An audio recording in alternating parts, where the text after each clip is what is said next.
Женщина, вы же вроде одна едете. Откуда такой храп? Тише, ну что же вы кричите? Ребенок спит. Какой ребенок? Где? Что значит какой ребенок? Вот ребенок.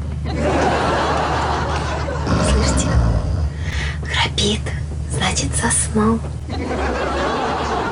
А-а. Ну ладно тогда.